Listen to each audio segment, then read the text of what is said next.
అధినేత వైఎస్ జగన్మోహన్ రెడ్డి గారికి ఈరోజు జన్మదినం సందర్భంగా కోవూరు నియోజకవర్గంలో అనేక సేవా కార్యక్రమాలు చేయడం జరిగింది. దాంట్లో భాగంగా ఈరోజు కోవూరు నియోజకవర్గంలో కోవూరు మండలంలో ఈరోజు జగన్మోహన్ రెడ్డి గారికి కేక్ కట్ చేసి ఆయనకి అభినందనలు మరియు బర్త్డే విషెస్ మా వైఎస్ఆర్ కాంగ్రెస్ పార్టీ నాయకులు, కార్యకర్తలు, అభిమానులు అందరూ తెలియజేయడం జరిగింది.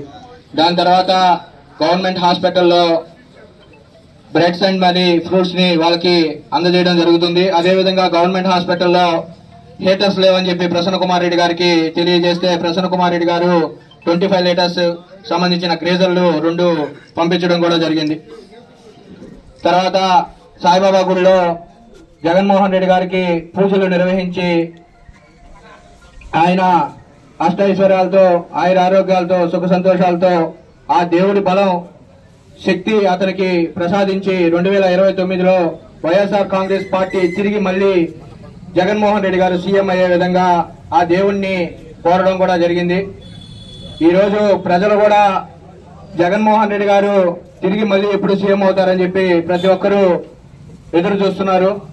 ఈ సంవత్సరం 8 నెలల్లోనే జగన్మోహన్ రెడ్డి గారు లేని లోటు అందరికీ కనపడింది.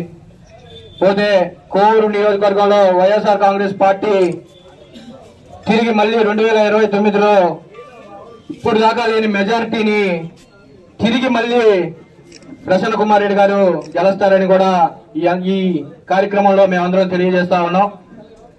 ఇంతటి అవకాశం కల్పించినటువంటి పెద్దలకు మరియు వైఎస్ఆర్ కాంగ్రెస్ పార్టీ నాయకులకు, కార్యకర్తలకు, అభిమానులకు అభినందనలు తెలుపుకుంటూ సెలవు తీసుకుంటున్నాను.